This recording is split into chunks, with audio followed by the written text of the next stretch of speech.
Ano ang pinakamatalinong hakbang na iyong gagawin ngayong taon na ito? Number 1, grasp God's Word. At number 2, rely on God's promises. And number 3, offer humble worship. At ang pinakahuli, number 4, walk in God's leading. Lumakad ka na may pagsunod sa direksyon ng Diyos para sa iyo. Sabi sa Matthew 2:12, at nagbabala ang Diyos sa kanila sa isang panaginip na huwag na silang bumalik kay Herodes, kaya sila ay nag-iba ng daan pauwi sa kanilang sariling lupain. Narealize ko na yung mga lalaking pantas ay masyadong open at masunurin sa gabay at direksyon ng Diyos para sa kanila. Nakipag-usap ang Diyos sa kanila sa iba't ibang klaseng paraan. Kinausap sila sa pamagitan ng banal na salita ng Diyos. Kinausap sila sa pamagitan ng creation ng Diyos, yung nakita nilang kakaibang bituin. Kinausap sila sa pamagitan ng mensahe mula sa isang panaginip. At na-realize ko na narinig nila ang Diyos dahil sinasanay nila ang kanilang sarili na makinig sa Diyos at maging sensitibo sa gabay nito. Kaya kaibigan, ito yung tanong. Kailan ka huling naghanap ng klaro at specific na direksyon ng Diyos para sa buhay mo? Halimbawa, patungkol sa pag-aaral mo sa college, sino ang papakasalan mo, anong trabaho a-applyan mo, anong negosyo ang papasukan mo, magtatrabaho ka ba sa abroad o hindi? Alam mo, ang nakakalungkot ay mas madalas hindi natin tinatanong ang Diyos. At ito pa yung mas malala.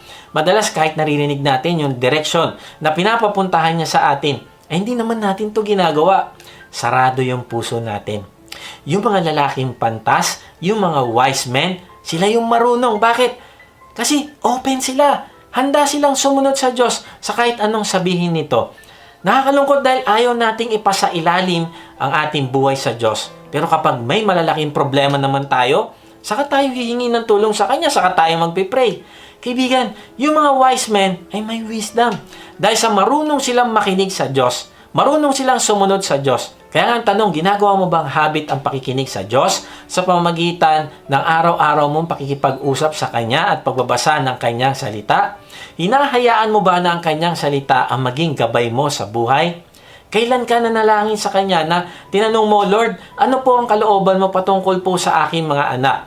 Ano po ang gusto niyong gawin ko sa kanila? Lord, ano po ang gusto niyong ipagawa sa akin patungkol sa taong naka-offend sa akin?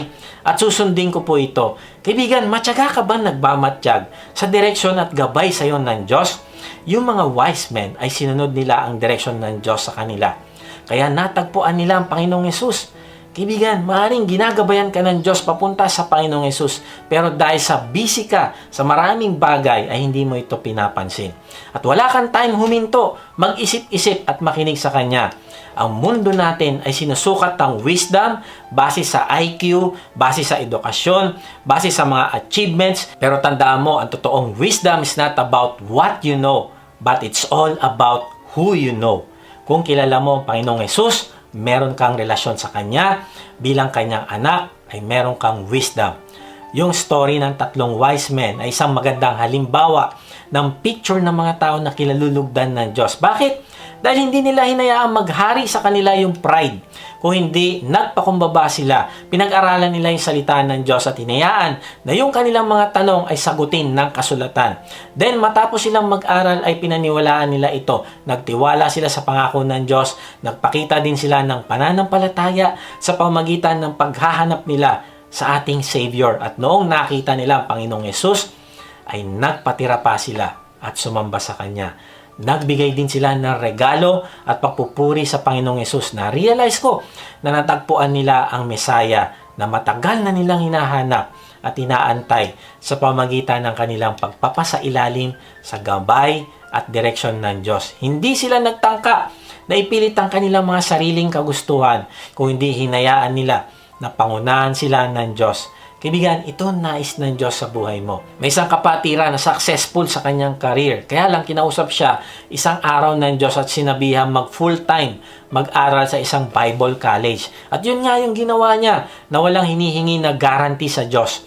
Nung matapos na siya sa kanyang pag-aaral, ay namangha siya dahil yung dating pinapasukan niya, kinuha siya ulit. At this time, tinaas pa yung kanyang posisyon.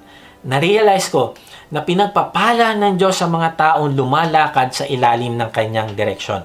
Tandaan mo ito, kaibigan. Hindi ka pwedeng lumakad sa ilalim ng direksyon ng Diyos kung hindi ka sumasang-ayon sa nais niyang mangyari sa iyo. Ang ibig sabihin ng paglakad mo sa direksyon niya ay ang pagtanggi mo gawin ang kahit anong mga bagay na hindi naman niya kalooban. Ang paglakad sa ilalim ng kanyang direksyon ay pagpapalit ng pag-focus mo sa sarili, ng pag-focus mo sa Diyos. Ang paglakad sa ilalim ng direksyon ng Diyos ay hindi yung pagbibigay ng pera na may kapalit na public recognition.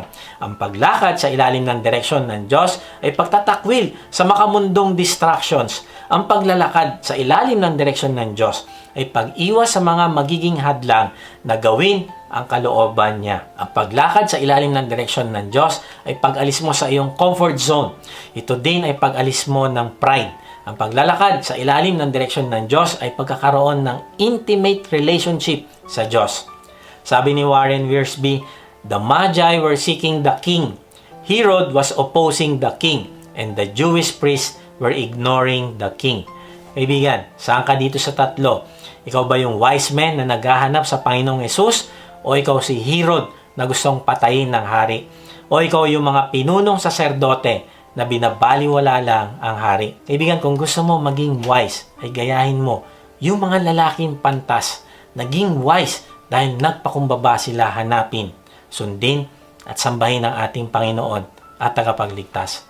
Kaibigan, ngayon na yung pagkakataon mo para isuko ang buhay mo sa Panginoong Hesus. Ito na yung pinakamatalinong hakbang na gagawin mo sa buong buhay mo, ang manampalataya sa Panginoong Hesus.